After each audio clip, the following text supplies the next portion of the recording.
Required materials. So you will need a writing utensil, pencil, pen, something to write with every single day you come in. Does anyone not have a writing utensil today? Good. Where did he go? He left too. Note-taking paper and sketchbook. So this is this is called a rocket book. So I recommend these. You're not required to get this, but it's a cool way to keep track of your notes. It's a special book. It comes with a special pen, and it's basically just like a dry erase pen. So you can draw stuff in the book, make notes, and what's neat about it is there's these little indicators at the bottom. You mark an indicator, you take a picture with the app phone that it comes with, that you can download with it, and what it does is it takes this picture and automatically categorizes it for you onto whatever folder you put it in. So if you have like drawings for figure class or ideas that you're trying to like get down, you could draw stuff in your book, take a picture of it, and it'll automatically send it to your like sketches area of your server, wherever you put it, okay? It's pretty inexpensive. It's like 30 bucks, but it's reusable over and over again. All the pages can be erased using the marker on here, the eraser, or they can be like wet wiped and like cleaned off and reused over and over again. So it's really cool. You can also get different colors. That's optional. You don't have to get that. You should have some kind of notebook though. You will also need a sketchbook. So here's a couple examples of sketchbooks. You can get little ones, you can get big ones, something that eventually you'll be sketching, or as we go you'll be sketching. I provide these two if you want. This is like, basically it's copy paper that they've just bunched together. So it's really horrible paper. Anything you sketch on this, it'd be very difficult to scan it and then reuse it and then repurpose it. So definitely try to get yourself a nice sketchbook. Oh, that's fine too, yeah. Your sketches will eventually be graded. You'll see when we get to the grading part. So as long as I can see this is your sketching for this day and this day and this day, then it's cool. I have on here also silly putty. I like to have some kind of device so that you can keep your brain active. Some of my lectures, especially at the beginning of the semester, are a little bit lengthy. So if you have something that can keep your brain engaged so that you don't fall asleep, the better. So silly putty is one thing. I usually, if I'm tired, I'll get a deck of cards and I'll just shuffle the cards, not like that. I'll shuffle the cards and that keeps my brain active enough that I don't have to worry about falling asleep, okay? So as long as it's a quiet thing, if you've seen the fidget spinners or the clicker devices, yep, same thing. Jumped ahead. External hard drive of 100 gigs or more. The stuff for this class that we're going to be doing, we only have a small number of projects. It's probably about 5 or 6-ish projects that we'll be doing. They're going to use space, but not a ridiculous amount of space, right? You can get by with a thumb drive that's probably like 32 gigs or even 16 gigs, as long as you're keeping it clean. I recommend getting, especially if you're in this area, is to start getting a hard drive that you could like start backing your stuff up to. You want to have something there. In the last class, they were asking me, what kind of hard drive should I get? What brand? This is what I do anytime I buy anything electronics, is I go onto Amazon, because it's the best site, and then I type in hard drive external, and then I look for stuff that's only 4 stars, because why would you look at anything else? And then try to find something here that matches my budget. You can see 50 bucks you can get a terabyte, and it's got good reviews. If it has a year warranty on it or a 3-year warranty, you can get an extended warranty, then try to get those things too. Hard drives are not guaranteed, regardless of if it's Toshiba or Western Digital or Samsung or any of those. Every one at some point will crash, so you want to have some kind of way to at least get your money back for the drive or get a new drive. Just be aware of that. I also like for this kind of class is a portable drive, different than a desktop. A desktop drive has a power source that you have to keep plugged in. It's just more stuff to break, right? So just try to get something where it's just like the drive plugs into your computer and then it works, okay? And like I said, thumb drives work too. A pair of headphones. I record all my lectures. So everything that I do here, I record it, I put it up onto YouTube and Canvas so that you can review these later. So if I show you how to use a tool in Cinema, then you can go back and reference that video of how to use that tool in Cinema. But you need headphones so that you're not disrupting everyone else and we're not crowding the place with noise. I recommend at least 4 to 6 hours of work outside of class. This is going to vary depending on you, depending on your skills, your timelines, everything, okay? The more work you put into something, typically the better it's going to turn out, okay? Even when they work on stuff like Pixar or ILM or any of the stuff for movies, it's not that they are just like, we're done with it, we finished it, and then they send it off. They're constantly trying to rework it, and the studios say, no, no, there's your date. We need the stuff now to actually put in the theaters, okay? Same thing here. We have a deadline. The more time we can put in before that deadline, the better off that stuff is going to be, right? If you put in 0 hours per week and you're struggling with the material, it's not going to help you. So you need to add some more time in there, right? Any Cinema 4D book or generic 3D book, it's optional, it's good to have. You can, I can recommend a dozen of them real quick. 3D, oops, not that book. 3D, animation book. 3D, which you'll see as we get further into the class, is a lot of it is either very specific. Some people that work in 3D, they will work in one thing. So me as a 3D person, I may build 3D models that I want to then print. And that may be my job, and that's all I do for a company. I may build little toys, I may build action figures, I may build whatever. Some of them will build environments. So like this classroom we're sitting in, that might be someone's job to build this environment. Some people will make it interactive. You can walk around in it like a video game. Some people will be generalists. They know a little bit of everything, right? How to do all those things. Books like this, The Art of 3D Computer Animation and Effects, are great because they touch on a lot of the topics. They're not specific to one area. They'll touch on a lot of things. So that's definitely one that I would recommend. There's several iterations of that book. I think that's the most recent one. Even though it's 2009, it still applies. There's also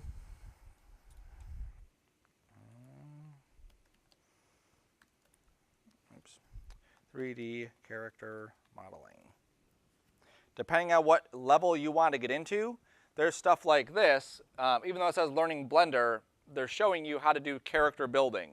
So inside Blender, which is a free 3D program, they show you how to build 3D characters.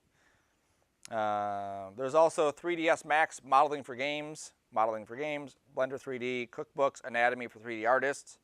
So if you wanted to focus on a specific area like character modeling, you could search just for that. Like I said, there's a good general book that you could get, just general 3D.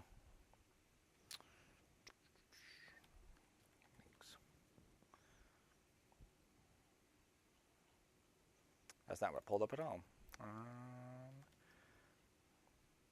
There you go. There's also one called The Art of Maya. It's 2007, but it's still a good book. It goes over a lot of the processes. 3D with Maya, game props, dynamics. I'll show you some more resources later. The best thing to do before you buy any book, if you're going to buy a book, go to Barnes & Noble or, what's it called? There's 3 words. No, the bookstore that's on Hall Road. It's like the only bookstore around. Is that Barnes & Noble? It is Barnes & Noble. Okay, I was thinking of, I don't know. Yeah, I think it was Borders, Books, and Music or something. Yeah. Yeah, so Barnes & Noble, that's the name of the bookstore. So you go there and they do have like some 3D books you can definitely check out. Libraries are actually great places for any of that because at a library you can actually take the books out and look at them and you could just get them there. Sometimes you'll find a book on here like this is $47 to buy. That's a ridiculous price. It's got to be like a collector's item thing because it's not worth $47. Sometimes you'll find books on there that are worth like $5 that you can get, and it's good just to page through it just to see the techniques. Cinema, which is what the main software we're going to use for this class, is very into motion graphics, but the techniques and the terminology and the tools are basically the same across all the different aspects of different other softwares. So whether you're using Blender or Maya or Cinema or something else, all the terminology is pretty much the same. I also have a bunch of books in my office too, so if you do want to kind of look at some, I'll show you some of those. There's also a Pluralsight account. So we don't have this at our bookstore. Maybe they got it back, but they didn't have it last semester. You don't have to get this. It's, again, a recommended thing. So books are great because anywhere you go, you can carry a book with you, whether you have internet or not, or electricity or not, you can read through a book. Pluralsight is good if you wanted to have just tutorials that you could watch that aren't crap. If you go to YouTube and you watch any tutorial, typically you're going to weed through about a bunch of 50 videos that are junk, and then you'll find a good one, right? Pluralsight is not like that. Pluralsight, all their videos are good. You'll learn something from all of them. So here, if I go to 3D, here's all their 3D stuff that they have. And they have literally hundreds of hours of 3D tutorials. We are going to touch on a bunch of stuff inside of Cinema 4D. We will not get to the depths of Cinema. You will not touch the bottom of it. It's a huge program. And just like people will work on environments or characters or whatever, we're going to hit on a little bit of each area. That way you can kind of see what each area would do. Here, though, you can see creating men's formal wear with Marvelous Designer. This is a clothing 3D software. And it's pretty neat. Like if you saw a character in a movie that had clothes on, they actually go into this software called Marvelous Designer, and they lay out patterns for clothing, and that they then stitch around the character. It's like, yeah, it's really fun. You could download a trial of that too once you get more comfortable with stuff. Here's 3D printing using Blender. Here's character design concepts. Here's game environment concepts. Okay, so not required, but again, something recommended just as a extra bit of information that you can just kind of throw up on the screen next to you while you're working, and that way you can kind of see what else is out there. We don't have it here, but Eastern Michigan has their bookstore. You can buy it for $100 for the year. So $100 you get access to all of their stuff. Now that's every single Adobe app or package that they teach, you'll get access to. So they have all the stuff for Photoshop, Illustrator, After Effects, Cinema, Maya, everything that we teach in this department, they go into crazy depths for, okay? Especially if you've forgotten your Photoshop or your Illustrator, or you want to learn how to draw characters better or design them, you can go on there and get that kind of stuff, okay? For this class, we'll be using 3 main softwares: Adobe CC, so Photoshop, Illustrator, and After Effects. We'll be using Cinema 4D, which is our main thing. Pretty much every day we come in, we'll be in that. And then KeyShot. Now we may bounce around just so you can see some of the other softwares, but those are the 3 main ones that we'll be working with, okay? And KeyShot will be just like a little bit and one assignment. The Adobe stuff will be a little bit here and there. Cinema is the one we'll be spending most of our time with. If you don't have it already, I would recommend going to Adobe's site and actually getting the Adobe Suite.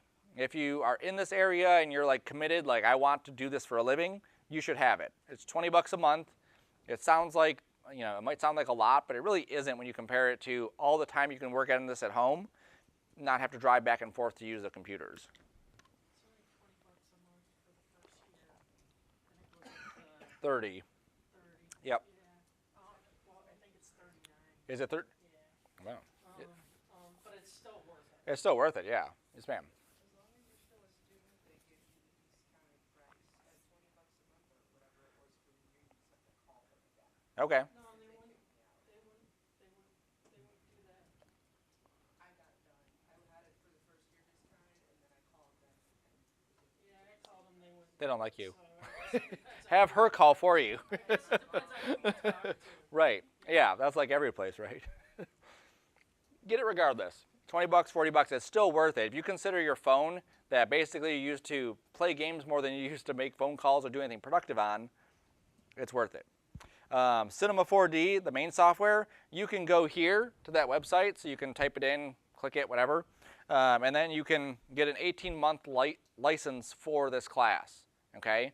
So if this is something that you are staying in this class, download the software, make sure your computer can run it, okay? Because you don't want to wait until an assignment is due, then try to install it, and then try to troubleshoot it. The software is awesome, the support is not. So if there's an issue with your license, they are horrible at getting back to you, okay? So check it out, make sure you can get that running. KeyShot is currently just in the lab. Don't worry about downloading this. The time we're going to spend in KeyShot is minimal. If everything else is good on the cinema side, your KeyShot you should be able to do within 1 class period, maybe 2, okay? So don't worry about KeyShot. It is a cool program. If you wanted to stay into 3D and do some renderings, KeyShot is where it's at. I'll just give you a brief image of what KeyShot is. You modeled something, you built the robot, whatever it is, you take it into KeyShot to do all the lighting and materials for it, okay? If you see any cars in magazines, typically they take the car model, they bring it into KeyShot, and they add all the coloring and textures and whatever else in there, and then render it out. And they might spend, in industry, 2 weeks on this shot, making that look perfect, okay? Oops, that's the wrong button. So for this course, we'll be using Cinema 4D to introduce you to 3D animation. 3D animation is a very loose term. Everyone says 3D animation and you instantly think about what? Movies, right? What else? Games, right? Those are the two big ones, movies and games. If you think of movies, typically you're thinking of like Pixar, Monsters Inc., DreamWorks, that kind of stuff, or you're thinking of Star Wars and those. Those two companies, Pixar and ILM, who do those movies, those are the top of the chain. So we will not be coming anywhere near what they're going to be doing in this class, okay? People spend 4 years studying just one thing to get to those areas. It's very competitive. It's very difficult to get into Pixar or ILM. But we'll be touching on a lot of stuff using Cinema 4D. Cinema is used mainly for motion graphics. It can do character stuff, it can do vehicles and all that, but motion design is really where Cinema 4D is at. We used to have, this class used to teach Maya as its intro class. When we got the motion design degree, that's when we added Cinema as that intro class. Oops, C4D.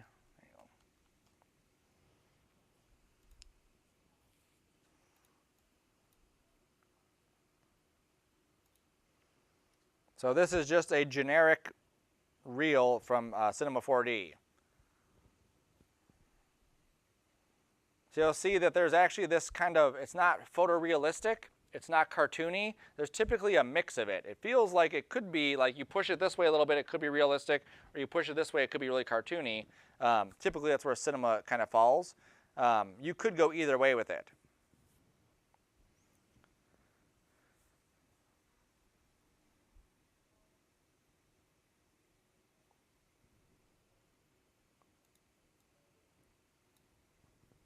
Audio is not. Oh, because I have it muted. It's blast your tone.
So all the 3D softwares have their strengths, they all have their weaknesses, and they all kind of work together too. So sometimes if you're in industry, you may work in Maya for one thing, bring that into Cinema and do something else, bring that into RealFlow for something else, and then bring everything kind of together in another package even. It all depends on what you're doing. The strength of Cinema is its motion design. So a lot of the class will be focusing on motion design, but also doing some modeling stuff and rendering stuff inside there too, okay? That's what all that says. So you'll see the assignments for this class, there's not like a crazy amount of them. We will have a hotkey test. We will have a definitions test. Those will be in the mid to late September. We will have a mini room assignment, which is like our introduction assignment. Environment, titles, products, drone. And then there's that daily, weekly drawing, a final exam project, and a final video. Okay, so the assignments in this are very limited for the 16 weeks that we're going to be here.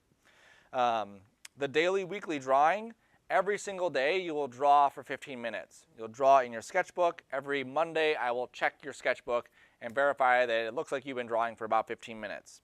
Everything that we do will be, all the drawing will be based off of the weeks or the assignment we're working on or going to be working on.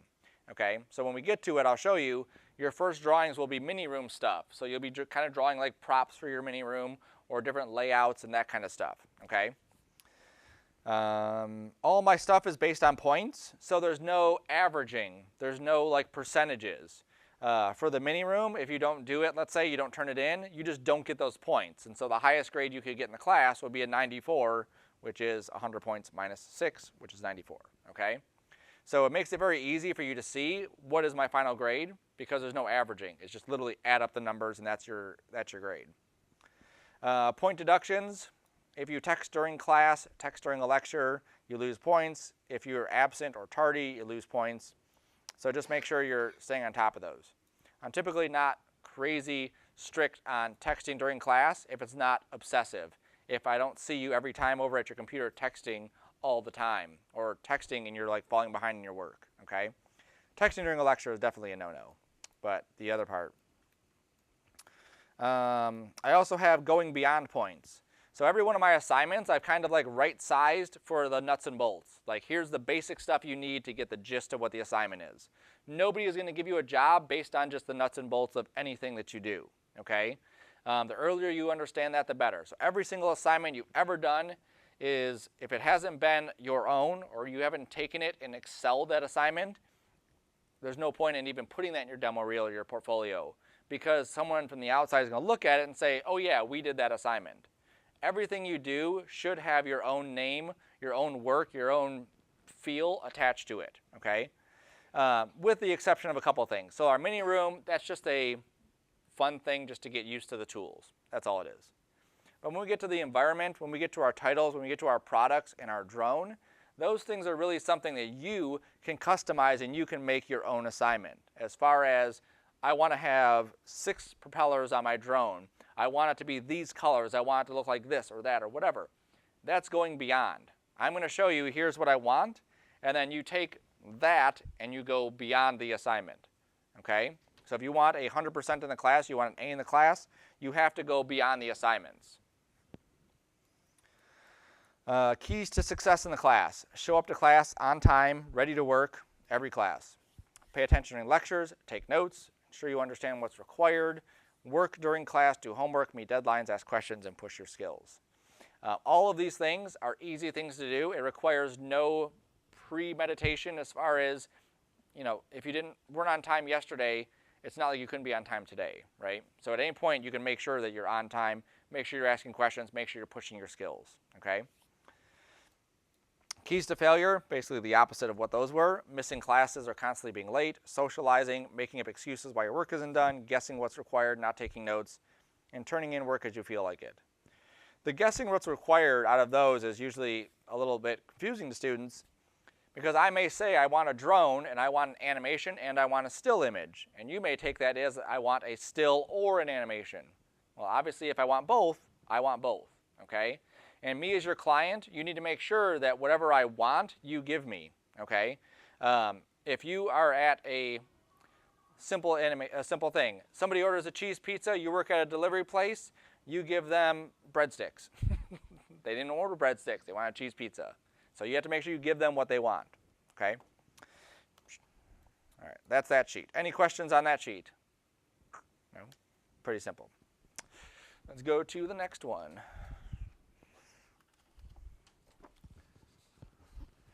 That'd be easier there. I'll just give you those.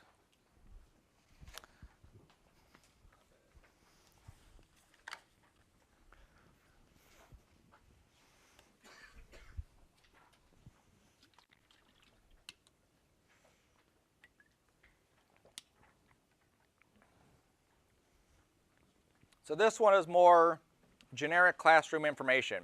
You may already have this from a previous class. If you had me today, you don't need to keep a second copy of it. You can turn it back in. Begin with the end in mind. What do you think that means? Have a goal. Have a goal, right. So think about where it is you want to end up. And what we should do is, in order to get to that goal, we take steps towards it, right?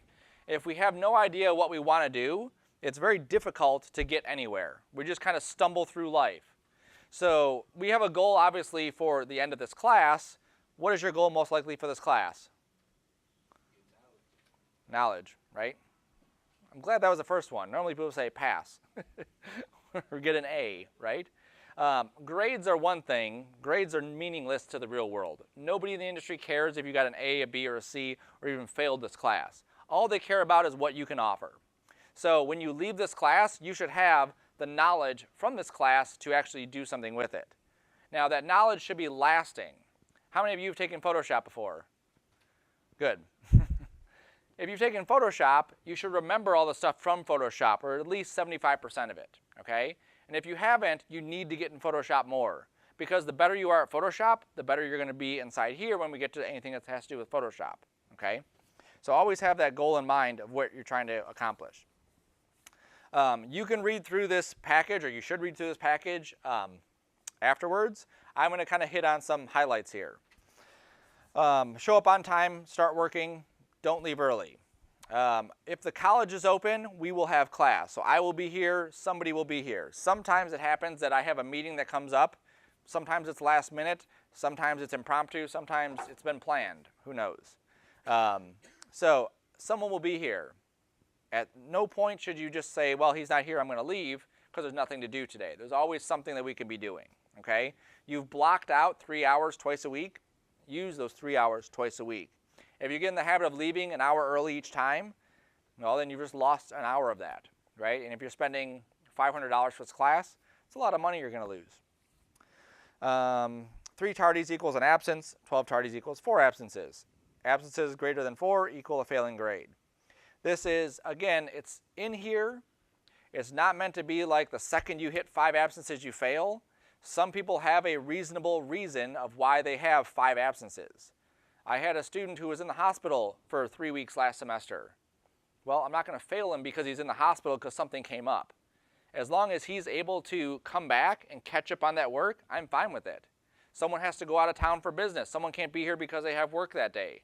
That's fine. As long as you're staying in line with what the assignments are, you're not missing out on that stuff, I'm fine with it, okay? I still mark them down as absences regardless of what the reason is. That way I have an account of it, but that's all. Any assignments you turn in need to be turned in on time and at least 75% completed to be counted as turned in on time. So if I say I want you to model this and you turn in that, that's not 75%, that's like 2%. I want to see that you have something that's almost there. I'll grade it at 75%, I'll give it back to you, you can fix it up and then resubmit it and then up your grade, okay? But I don't want you wasting your time, and I definitely don't want you wasting mine. Any assignment not turned in on time is a point removed per day. So you remember those scores where some of the assignments were 6 points? You turn it in a week late, that's the entire assignment. That's 4 weeks of your life for 0 points. Okay? So make sure you get your stuff turned in on time. Pay attention during lectures. Take notes, ask questions, do not work. Okay? If I'm up here talking, I don't do it just because I like to hear my voice. I actually don't like to hear my voice. I want to share with you the knowledge that I have so that you are more successful on the assignments. So make sure you're taking notes and paying attention. That way when I say, now work, you know what you're supposed to do and you don't have questions about what are we supposed to do. Even though I record everything, sometimes the microphone doesn't work. Sometimes the video doesn't work. And you just have to go based on your notes or based on how everything else is going that day. So. Don't leave a mess in the classroom. Not just this room, but every room. You should keep your area nice and tidy. This area is a mess right now just because it's first day. This will be cleaned up. But I do have hand sanitizer if you need it. I have wipes up here if you need to wipe your desk down. Last semester, it worked out pretty well that we were actually, like, I was never sick a class. I was here every single class period, which is awesome.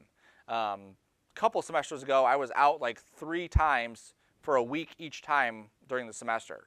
It sucks for me and definitely sucks for the students. So keep your areas nice and clean. Keep it germ-free. If you are sick, wash your hands. Keep your hands clean. There's a student handbook. Make sure you read it and you're abiding by all the rules. Be respectful to the equipment, the furniture, and the students. These computers are on a 9-year life cycle, and I think we're in year 2 or 3, which means they still got a long ways to go. So don't beat them up, okay? Be professional. You're training to be in the industry. That's why you're here, right? So if you want to be in the industry, start acting like it. The more you kind of adapt to these things of, I'm here on time, I'm doing my work, everything's nice and clean, that reflects well on you. And when you go out to the industry, that people are going to notice that. Eating and drinking, there is no eating in the class, there's no eating in the class, there's no eating in the class, there's no eating in the class, and there is no eating in the classroom, okay? Anne can probably attest to this if you've seen it. The little gray sheets that are on your desktop right now, there's actually like a little inset, whatever, that comes off. The lab aides have, during the summer, they go through and clean that. Sometimes they open those up and it's just caked on with, sometimes there's a bit of mold, sometimes it's just stickiness, sometimes there's bugs in there because people eat. Yeah, and ant nests. It's disgusting. So we don't want any eating in the classroom. If you do want to drink, you're fine drinking something as long as it's in like a sealed container and you're not spilling it, okay? And if you do spill something, obviously clean it up.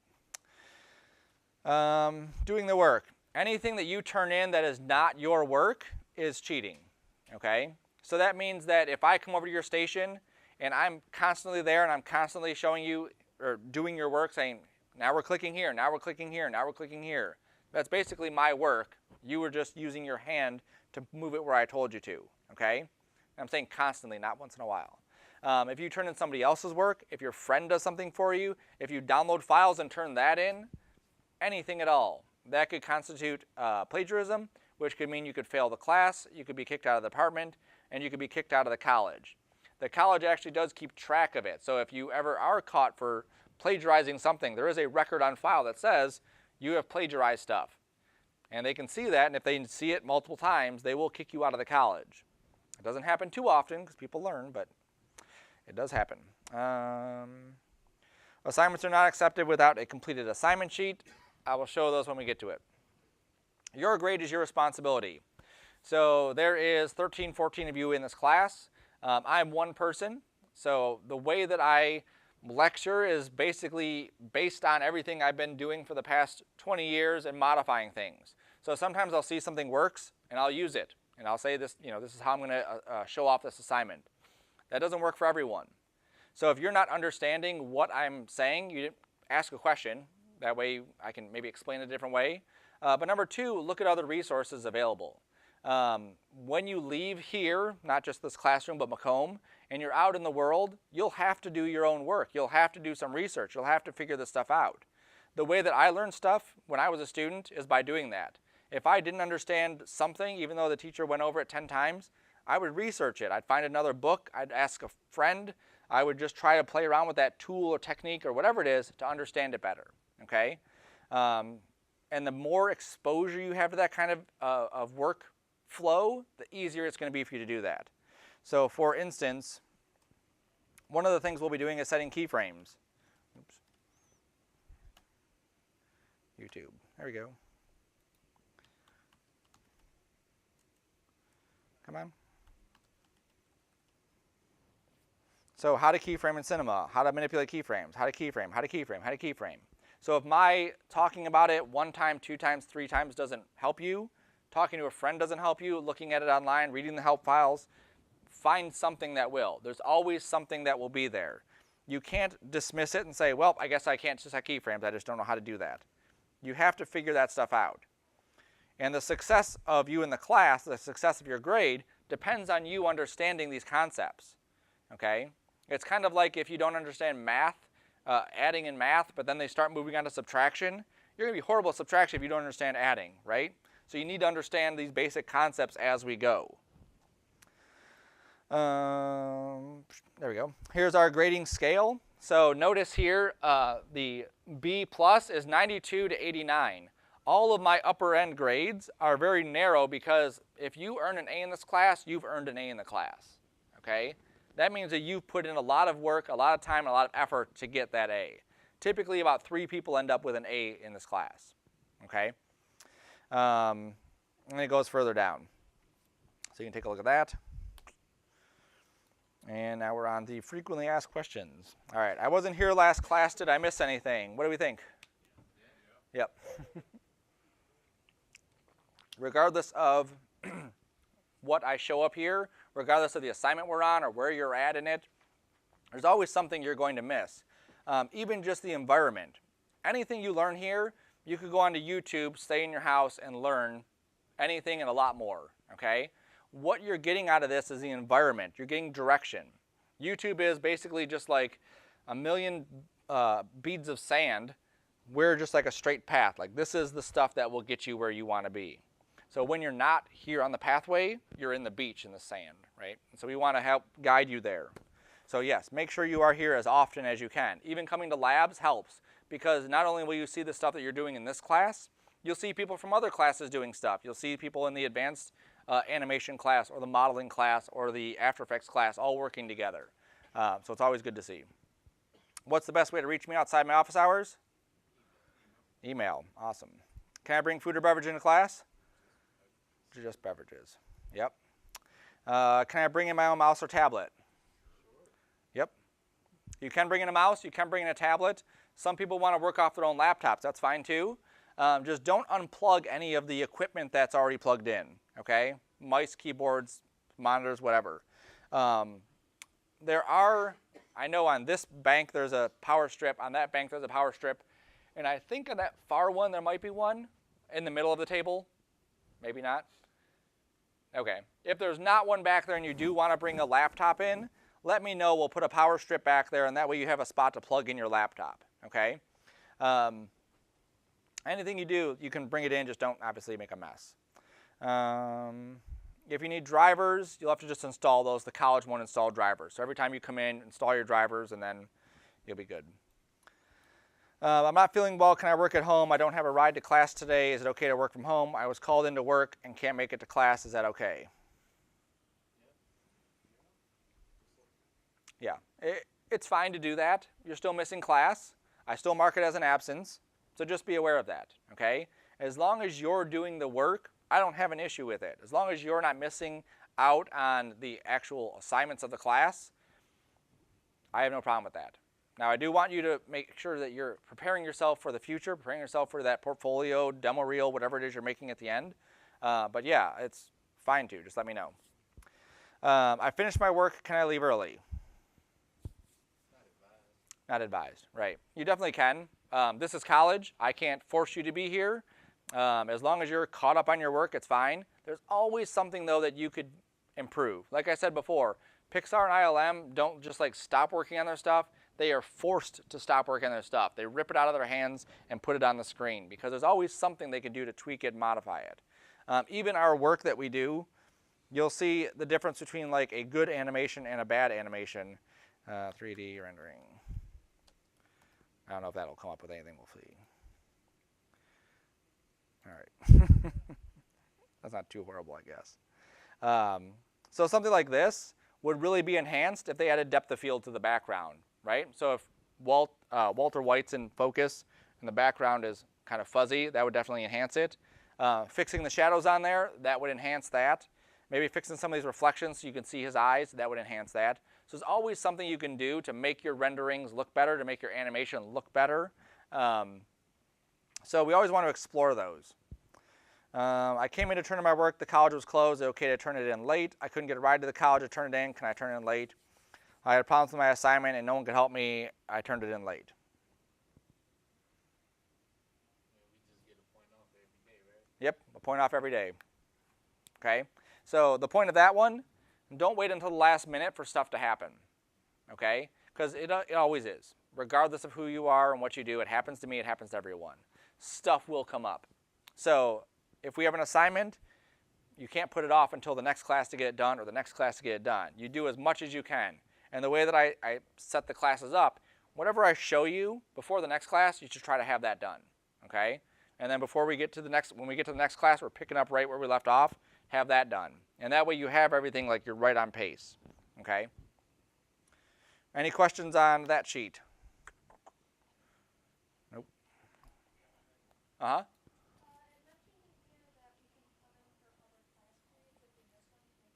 Correct. So I make it easy for you guys. I'm literally here Monday morning at 8 a.m. and I leave Monday night at 11 p.m. Same thing Wednesday. So all day Monday, all day Wednesday I'm here. The class before this is jam-packed. You couldn't find a seat in there. Any other time throughout the day, I have openings. Okay? So if you want to sit in another class, you can make up that absence. Now the cool thing about that is if you have perfect attendance, you get 3 points added to your final grade. Okay, so if you do have perfect attendance throughout the entire semester, even with making absences up, you're good. Cool? Mm-hmm. What about showing up for classes that aren't ours, but it's with you? Yeah, that's fine. That's what I'm saying. You'll get points for that, or you'll get the absence made up for that. I mean, not the same course. Like Yep, another a totally different number. This is the only intro class I teach. The next class after this is modeling, so we're using Maya. The next class after that is animation, and then I have After Effects. Okay, so any one of those you could sit in and just work on your stuff. Obviously, my lecture won't apply to you, but I'll already have that lecture up on YouTube, so you'll be able to work off of it. Okay? Anything else? Cool. Moving along. All right, got that one, got that one.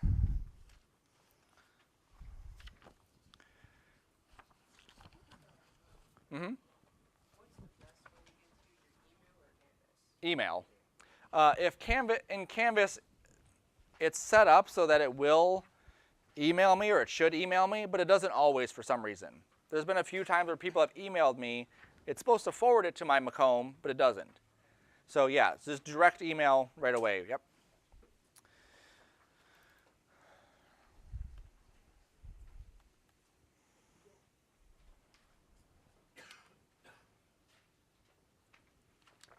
So this is the MACA student agreement. You'll probably get these in other classes too. It's the same one in all the classes, so you don't need to take multiple copies if you're in other classes. So it says, welcome to fall 2018. Whether you're a returning student or a new student, the next weeks to months will provide you with the opportunity to advance your life and your skills. Consider how much knowledge can be obtained while watching a 2-hour documentary. Sitting on the couch and seeing a story gives you insight into areas you may not have had any previous information. Knowledge without application is meaningless, though. In the 96 hours of class time, you will gain an extreme amount of information and the ability to apply it. If you do not push yourself to understand the tools and retain them, then why do it? You are not here to have fun, socialize, or do movie reviews. You are here to learn first and foremost. The fun will come as you get more comfortable with the tools. There's nothing wrong with socializing or doing movie reviews, unless you give spoilers, as long as your first priority, learning, is handled. Don't waste your time.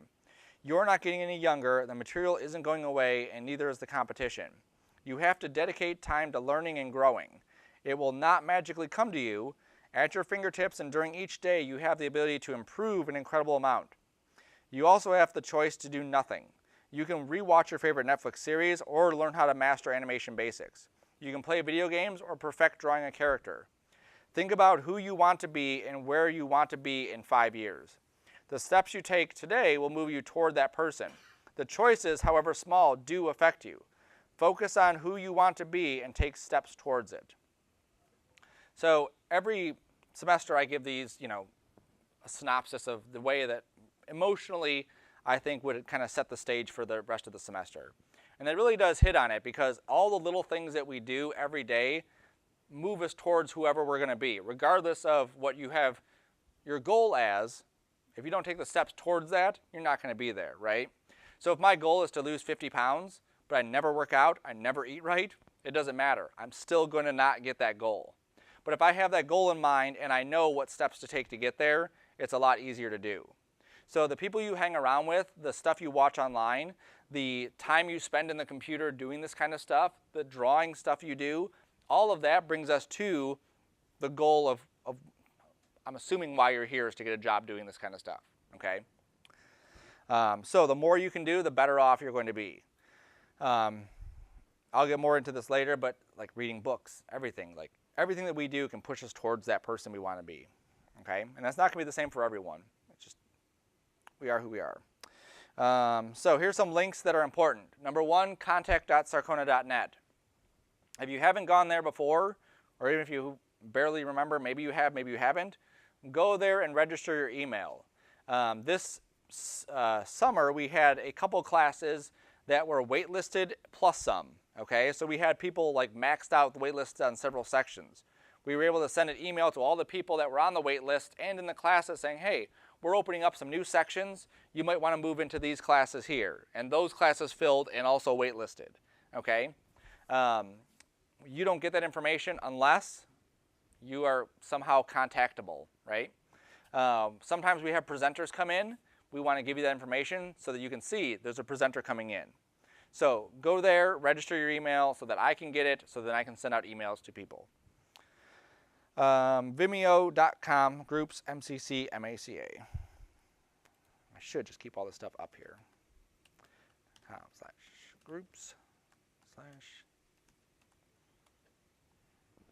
So this is a group on Vimeo. If you are unfamiliar with what Vimeo is, YouTube came around and YouTube was like, anyone could upload videos and they were typically horrible quality. Vimeo came around and they were like really good quality videos. They were 720 and 1080p videos. And then YouTube eventually caught up and Vimeo's not as popular anymore. But people still use it. It's more professional videos, okay?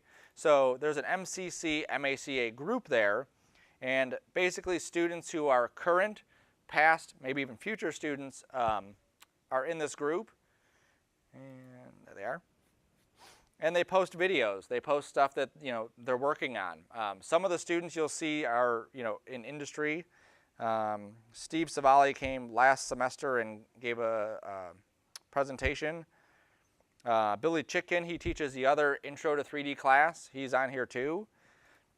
You can see what people do or what they are doing now or what they have done to get where they're at, right? So this kind of helps. I have my goal of what I want to do. I want to be a motion designer, but how do I get there? What are the steps I need to take? What should I look like when I'm trying to enter the workforce? And so you can go through and you can see what some of these things are. You can see what kind of stuff Billy does.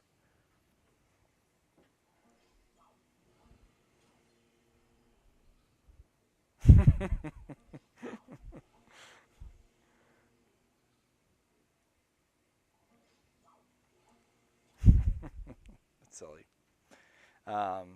One of the things he did is he did a rendering, or it was a rendering a day. Basically, he would start from scratch every day, make a new animation, render it out every single day for a month or 2 months or something.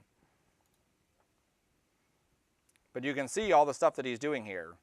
Yep, daily render, daily render, daily render. Okay, so you can get a lot of information that way. So I would recommend joining Vimeo. It's free. And then joining that group. Pay attention to what other people are out there, what other people are doing. Again, it's a good way for you to see what else is going on in the industry. Here's another guy. This is Dave. He actually does, this is his reel from 2012. He's an actual storyboard designer at Quicken Loans now. So he helps the planning phases and the storylines for a lot of the stuff that you'll see. If you're not familiar with it, Quicken Loans doesn't do just loans. They actually have all of their media is all in-house. And they have a bunch of subsidiary companies that they also do the work for too. So they're constantly busy. So they do 3D, they do 2D, they do video and audio stuff. So there's Dave's reel when he was a student. This, along with his ability to illustrate, got him his job at Quicken.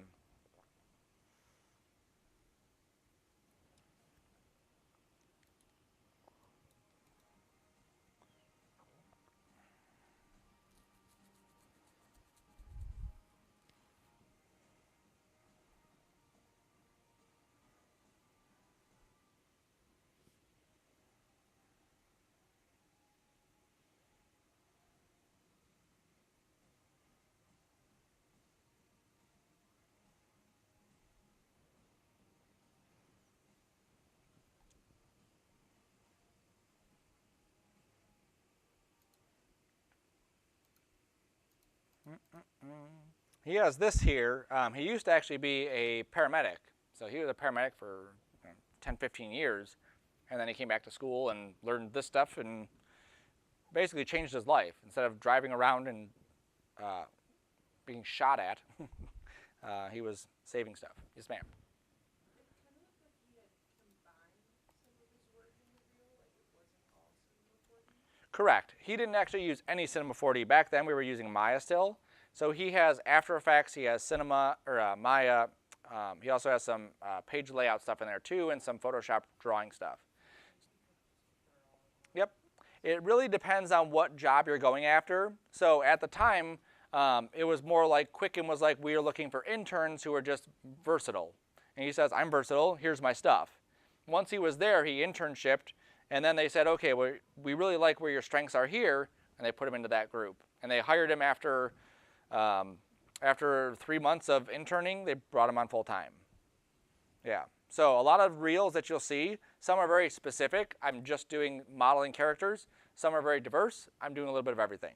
Okay. And again, when you look at that goal of where you want to end up, that's something you have to keep in mind. For instance, if you want to work in video games, there's not someone in video games who does everything like on the big video games. There's like a weapons modeler, and all they do is model weapons. And they may spend 3 months modeling weapons. That's it. And their reel is going to be weapons. Okay? They won't touch characters, they won't touch environments, just weapons. So if that's what you want to do, that would be your reel. That would be boring to me. I don't like weapons that much. So that's a group. Definitely get inside there. There's also an MCC group on Facebook. I would join that too. A lot of students, current and previous, post stuff inside there. Like there's a job, there's a tutorial, something that may come up. So definitely if you're on Facebook, get part of that group. Behance, MotionSpire, and ArtStation. MotionSpire apparently is down. I don't know if that's just today or what's going on with that. Behance. How many in here have a Behance account? 3 people. Okay. So what program are we in? What's the name of our program? No, the group department. MACA. And what does the CA stand for?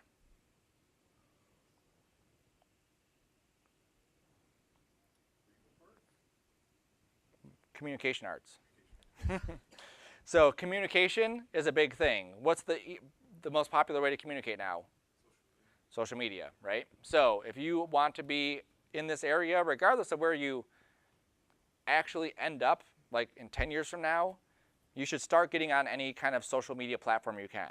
And I'm not saying go on Facebook and brag about your parties, but go on places like Behance and share your work. Regardless of how good you think it is or how bad you think it is, still get out there and still share your work.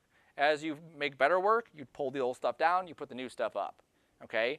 Companies want to see that you have a social media knowledge, something that you've been doing. And what happens is, a lot of students do this, is the semester they're graduating, they go on to LinkedIn, they go on to Behance, they go on to all these other sites, and in 1 month they post everything. So it doesn't show 2 years of social media, that shows 1 month of social media. That shows you went up there, threw a bunch of stuff up, and hoped that they didn't catch on. But they do catch on, because it's obvious, okay? Because you want people to go to your site, and you want them to see, oh, here's their piece of work that they did. And you want them to see how many views you have. You want them to see how many likes, how many comments, that kind of thing. Okay? So you have to get out there and make a Behance page. It's free. Make a Behance page, upload your work. Every time you make a new piece of work, put it up there. Doesn't matter how good or bad it is, put it up there. If you're not proud of it, then you worked really hard to make something better to replace that piece of work with. Okay? So get out there and do that. There's also another one called ArtStation. Same kind of thing, different venue. This is more like 3D drawing stuff. And again, good exposure to seeing what's out there. Don't compare your stuff to this one. I don't know who this is, but he might have 10 years, 15 years experience doing this kind of stuff day in and day out. Okay? And I'm not talking about schooling, I'm talking about industry experience. So you want to just put your stuff out there as much as you can. Okay? So Behance or ArtStation, MotionSpire, maybe it's working now, probably not. Nope, construction. Also LinkedIn.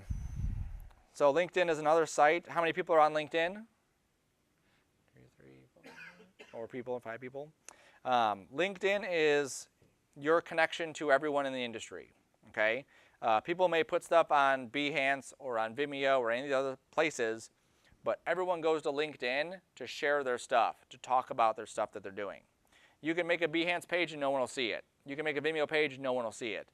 If you go here, though, it's your opportunity to join groups, to share the kind of work that you're doing. It also gives you the ability to look at different companies that are out there and different people working for them. So here's Quicken Loans, and you'll see graphic designer fall 2018. Quicken Loans is hiring a graphic designer intern. They're also hiring a photographer, project manager, and a director of digital performance marketing. You can also see, hey, there's, I can't see it there, but Dave's one of my connections. There's Dave's picture right there. You can see the people that are working for the company. You can connect to these people. So here's people that I know that are obviously working at Quicken Loans. Maybe I email them and say, hey, I'm interested in this position. Can you tell me anything about it? Can you contact me or connect me with the person who's in charge of this? Maybe I can get some more information. You should build your stuff on here. So here's my information. Program coordinator, animation faculty at Macomb. Information about me, and so on, all this stuff. Okay?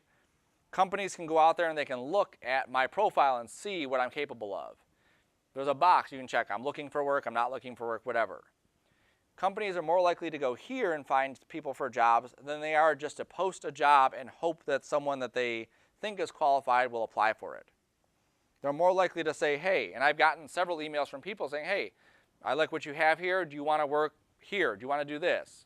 I don't, but they still contact me. Okay?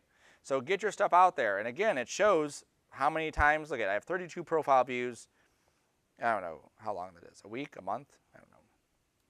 I'm an all-star, though. I have followers. I have experience, so there's my resume. I have skills, so people can endorse you for your skills. So if you're good at drawing, people can say, yeah, I vouch for that person. They are good at drawing. You can have your demo reel up here. You can have recommendations. So if someone writes you a good letter of recommendation, there it is. Okay? And again, it gives you that connection to the industry. It's important to have that. You can't wait until your last semester. So my recommendation, definitely get on this mailing list. Get onto Vimeo, get onto the group on Facebook if you're there, Behance and ArtStation, and LinkedIn. It's a lot of work managing all these things, but that's what you have to do. You have to get out there and start putting your stuff out there. How many photographers are in the class? One photographer? No? All right. I'm a part-time photographer. I like to photograph stuff. I have my photos. If I have an Instagram account, but I don't use it, I'm in a different state than you guys are. But this is where I post my photos. Google Maps. So if you're unaware of this, you can actually post, I don't like how it shows here, but you can actually post pictures on Google Maps. Like I go to the college, I take pictures of things, I can post them to the college, and then people can view them. So right now I have 1.3 million views of my photos. And if you look at, I know this one would work because it worked earlier today. So if you go to Boston's and you look at this picture right here, that's my picture. There I am. See, so that's pretty cool to be able to say, I do photography. I have 1.3 million people have looked at my photography. That's more than anyone on Instagram is going to look at my photography. And it's going to be there for a long time. This is my wife's photo. This is my photo. That's also my photo. That's my wife's photo. That's my photo. We do, yeah. That's like a weird thing that we do because the food will come, and then we and her like snapping pictures of our food, and the waiter's just giving us weird looks. I'll see if this one's on there too. Holes. I don't think that's my photo. Nope, that's Kyle's. This one here, that's my daughter, so that's my photo there. These are a photo of shoes. Oh, I took a photo of shoes. Yeah. Nope, that's his. Nope.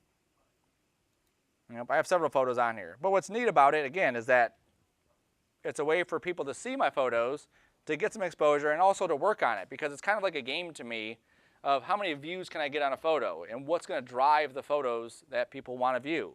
It's not close-ups of things. It's actually like in a department store, it's like the distance. They want to see the entire store if they can. So I get creative. I'll do a panoramic. I'll do a video. I'll do, just different things. And what's neat is you can do it by views. So for Hobby Lobby, this picture, I have 233,000 views. And this is Cheddar's. If you've never been to Cheddar's in Lansing, holy cow, this is like the best restaurant. That's my second most, 108,000 views, and that's a Monte Cristo. That's awesome. And this is Buscemi's by my sister's house.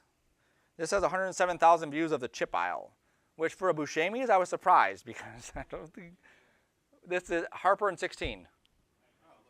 Yeah. Well, it's surprising. Like, I don't know how many people are looking for a Buscemi's at 16 Harper that looked at the photo. And then I also took one of, you get different points too, so it's kind of like, again, it's a fun thing. So now the Amazon headquarters just went up by my house. So I took a picture of the Amazon headquarters because it's like the second photo there.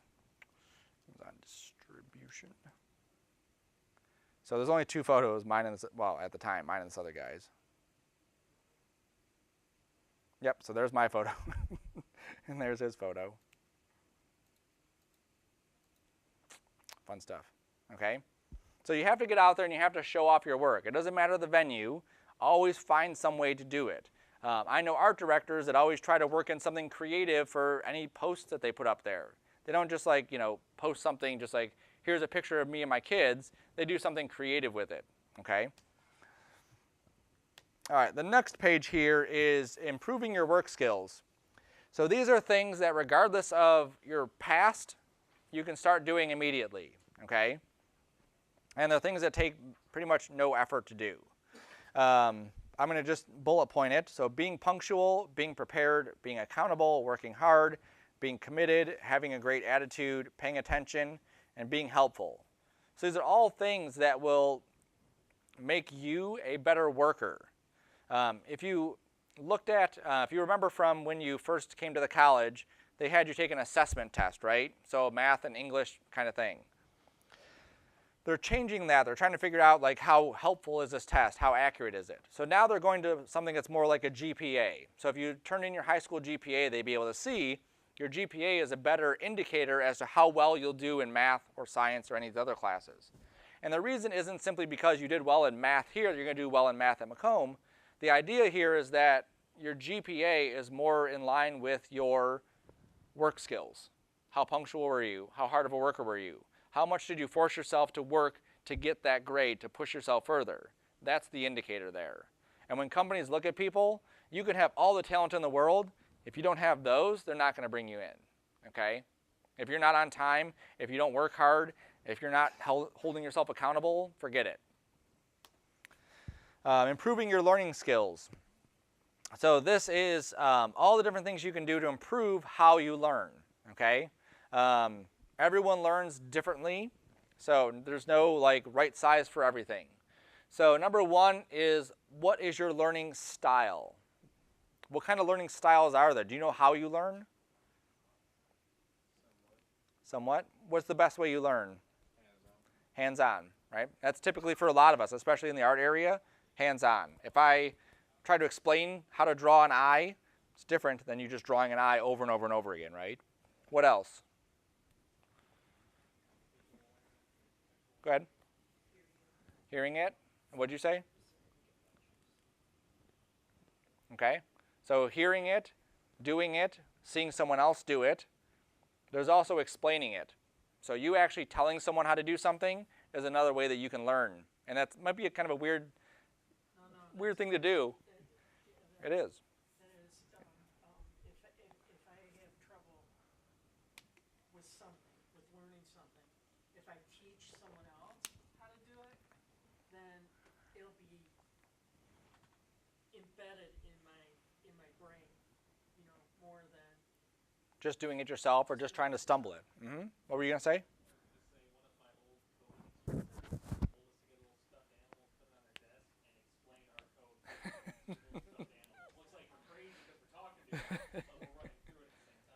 Right. My little Kermit on my desk knows what I do. Right, and it's true. I've had students, I've told them, I said, go home, explain your problem to your dog, and work it out with your dog. And they do. They'll figure it out. It's because what happens is when you try to do it, you're using different parts of your brain than when you're explaining it. And by doing that, you're just connecting more things, and it just makes it easier. So understanding your learning style will help, but also understanding other learning styles will also help. If you have a hard time understanding what we're doing, try something else. See what else is going to work for you, okay? Think of like life hacks, right? You want to find the easiest way to do something. Getting enough sleep is another one. This is, for every person, getting enough sleep is going to be a different number. I'm assuming 12 hours is not, that's like way too much sleep, because you can actually get like too much sleep, okay? I'm on probably about 4 hours of sleep right now, okay? Went to bed late, had a hard time sleeping because it was like hot and cold in the house and whatever. Woke up early to get here at 8 or at 7 a.m. to get stuff ready, so I'm on about 4 hours. Now, I could crash later, like not later during class, but like later in the middle of the night. I could just fall asleep extra, I guess. But make sure you get enough sleep. Figure out what your number is. I read a book over the summer, and this was like one of my goals was to read more over the summer because I wanted to read because I hadn't read in probably a year. I hadn't read a book. So I read, the first book I read was basically like good habits to get into first thing in the morning. And it's called The Miracle Morning. And basically what you do is you get up an hour early and you do these 6 things. And one of them is reading, which is good for the book. One of them is meditating. One of them is positive affirmations. One of them is visualizing. One of them is exercising. And one of them is writing. Okay? So within an hour, you do all these things, however you want to balance it.